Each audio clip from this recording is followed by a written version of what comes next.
Triple तलाक, NRC, population register, ये agendas आपकी प्राथमिकता रहे, स्वास्थ्य आपकी प्राथमिकता नहीं थी। देश के साथ क्या आपको दूरदर्शिता की सोच रखनी थी, उसकी प्लानिंग आप नहीं कर रहे थे। होम मिनिस्टर की पुलिस विफल रही दिल्ली को सुलगने से रुकने से। कोविड-19 प्रबंधन व लॉकडाउन की आर्थिक स्थिति की इस चर्चा में आपने मुझे बोलने का मौका दिया, बहुत बहुत धन्यवाद। हम एक गंभीर दौर से गुजर रहे हैं।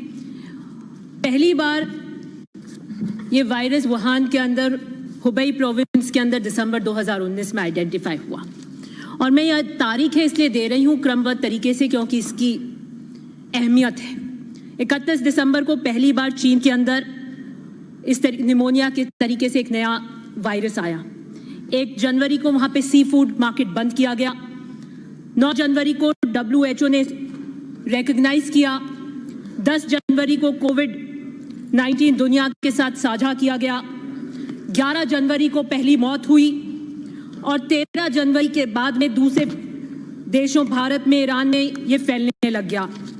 12 मार्च को WHO ने इसे पैंडेमिक घोषित कर दिया व ग्लोबल हेल्थ इमरजेंसी घोषित कर दिया।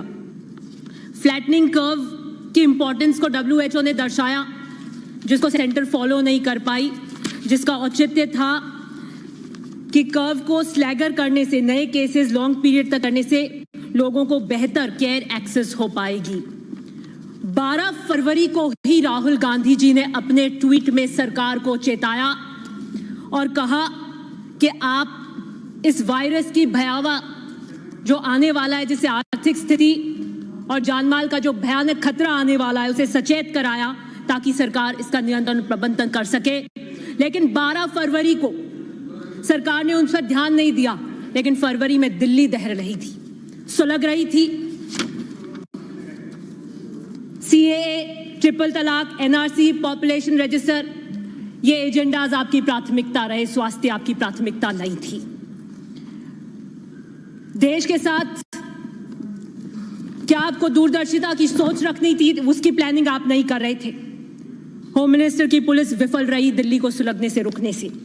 और एक विशेष सेइंग है रोम के बारे में, emperor Nero was fiddling while Rome was burning. उसके बाद में आप लॉकडाउन घोषित करते हैं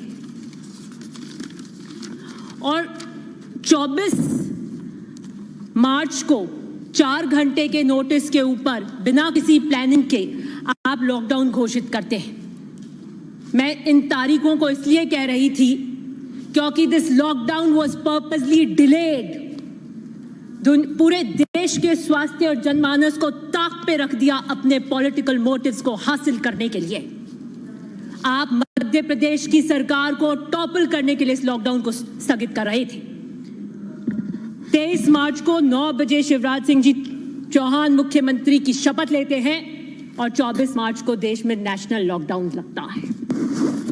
अभी बहुत सारी तोहमतें पहले लगा रहे थे कि सरकार होटल में थी, कोरोना का आप ध्यान नहीं देते, कोरोना का आप प्रबंधन नहीं करते, सरकार संवेदनशील नहीं है। 8 मार्च को जब 3 चार्टर प्लेन, 6 मंत्री और 9 MLA को बेंगलोर के होटल में रहते, तब आपको कोविड की चिंता नहीं हुई। 10 मार्च को रेजिग्नेशन एक्सेप्ट हो जाते हैं और जब ये सब कुछ हो जाता है तब आप लॉकडाउन की व्यवस्था करते हैं मात्र 4 घंटे में। आप सोचते नहीं, आप प्लानिंग नहीं करते। तालियां बजवाई आपने, थालियां पिटवाई, मोमबत्तियां जलाई, लेकिन वो जो मजदूर रोडों पर आ गए उनके चूल्हे कैसे जले इसका आपने नहीं सोचा। और सबसे पहली मौत भी कर्नाटका में हुई कोविड से। बिना तैयारी के जल्दबाजी में सब्जियां खेतों में सड़ी, मंडियों में सड़ी, ग्राहकों तक नहीं पहुंच पाई, किसानों को कीमत नहीं मिली, उपभोक्ता को सब्जी नहीं मिली, एसेंशियल कमोडिटीज की आवक घटी, 60% सड़क पर थी ट्रक्स, 1 करोड़ दुकानें बंद हो गई, ट्रांसपोर्ट कीमतें 4 गुना बढ़ गई, राज्यों के बीच की सप्लाई चेन चरमरा गई। नतीजन जमाखोरी और काले बाजारी और इन्फ्लेशन पूरे हिंदुस्तान के अंदर बढ़ गया। ये आपने किया, ये प्रबंधन था आपका। और नेशनल डिजास्टर एक्ट है जो ये कहता है, जिसका सेक्शन 6(2) ये कहता है, the national disaster management authority under the national disaster management act which is to be presided over by the prime minister of India with 9 nominated members will have a national plan for a national disaster, and COVID-19 is certainly a national disaster. लेकिन आप कोई national plan के साथ नहीं आए। आप 4 घंटे में ऐसे लॉकडाउन के साथ में आए जिसने आपने पूरे आर्थिक रूप से हर समाज के वर्ग को आपने चरमरा कर रख दिया।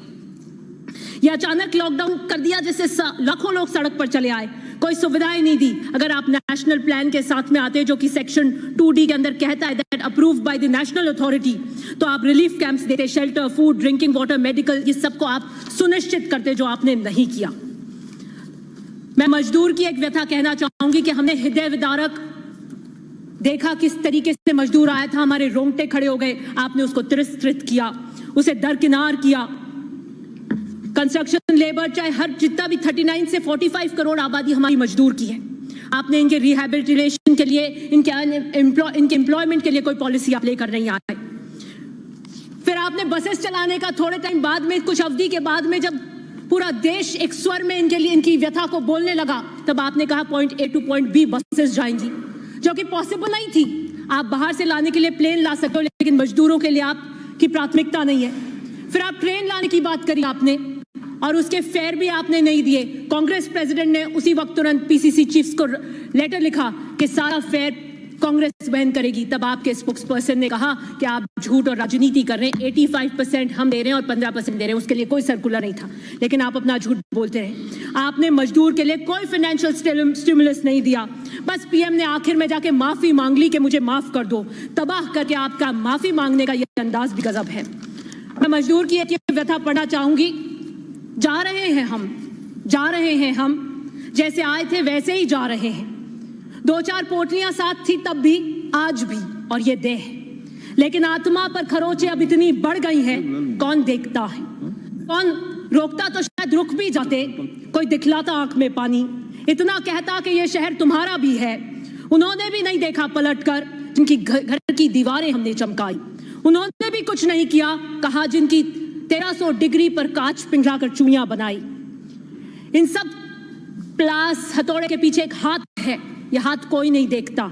ये वो हाथ जिसे दूसरे हाथ की ऊष्मा चाहिए, वो उस ऊष्मा की बात कर रहा है, वो सोशल सिक्योरिटी नेट की बात कर रहा है जिसको गवर्नमेंट ऑफ इंडिया को देना चाहिए था। इसे सिक्योर करने में आप विफल रहे, ये आपकी चीज है। अभी आप कह रहे थे कि आप हमारी सराहना क्यों नहीं करते। मैं किसान वर्ग से आती हूं और किसान की बात करूंगी। रबी की कीमतों के अंदर 50,000 करोड़ से ज्यादा अधिक नुकसान हुआ, आपने एक पैसा किसान को नहीं दिया। प्रोक्योरमेंट बढ़ाने की जरूरत थी, गेहूं, सरसों, चने की, आप नहीं बढ़ा पाए। लोन अदायगी को आपको डिले करना चाहिए था 6 मंथ, आपने नहीं किया। क्रेडिट सीड्स आपको देने चाहिए थे, आपने नहीं किया। You should have purchase every ounce of food grain at MSP, आपने नहीं किया। आपको GST हटा देनी चाहिए थी फर्टिलाइजर, पेस्टिसाइड्स और एग्रीकल्चर इक्विपमेंट में, आपने नहीं किया। आपको कम से कम 10,000 रुपए ट्रांसफर करने चाहिए थे 8.22 करोड़ PM किसान योजना अकाउंट्स के अंदर, उनको पैसा देकर आर्थिक सिक्योरिटी देनी चाहिए थी, जो आपने नहीं करी। इससे कहीं पहले आपने फसल बीमा योजना, मौसम आधारित बीमा योजना में केंद्र वाली प्रीमियम राशि को 100% कट कर दिया और आप किसान के घड़ियाल आंसू बहाते हैं। एग्रीकल्चर सबसे बड़ी इकोनॉमिक एक्टिविटी का हिस्सा है। फिर बात करिए रिटेल सेक्टर, जो 35.41% इकोनॉमिक एक्टिविटीज का हिस्सा है, 20% एम्प्लॉयमेंट जनरेट करता है, उसे भी इन्होंने कुछ नहीं दिया। छोटी दुकानें बंद हो गई, सप्लाई चेन्स टूट गई, बट इन्होंने कुछ नहीं किया। एक विकट इकोनॉमिक इमरजेंसी की सिचुएशन में, क्राइसिस में लाकर हमारे देश को इन्होंने खड़ा कर दिया, और ये कहते हैं कि आप हमारी सराहना क्यों नहीं करते। बिल्कुल, अनएम्प्लॉयमेंट 27 ईयर्स में सबसे ज्यादा पहले ही था, और कोरोना के कारण और ज्यादा हो गया, लेकिन आप कोई एम्प्लॉयमेंट के लिए रिहैबिलिटेशन पॉलिसी नहीं लेके आए। डिमांड क्रिएट करेंगे तो सप्लाई क्रिएट होगी, डिमांड बंद है इसलिए सप्लाई बंद है। डिमांड क्रिएट करने के लिए पैसा फ्लो करने की जरूरत है इकोनॉमी के अंदर, जो आपने नहीं किया। You didn't do. हम बार बार, कांग्रेस ये कह रही थी कि 7,500 का कैश बेनिफिट ट्रांसफर आप दीजिए, पैसा दीजिए, इकोनॉमी को पंप कीजिए, इन लोगों को फाइनेंशियल स्टिमुलस और फाइनेंशियल प्रोटेक्शन दीजिए, लेकिन आपने नहीं दिया।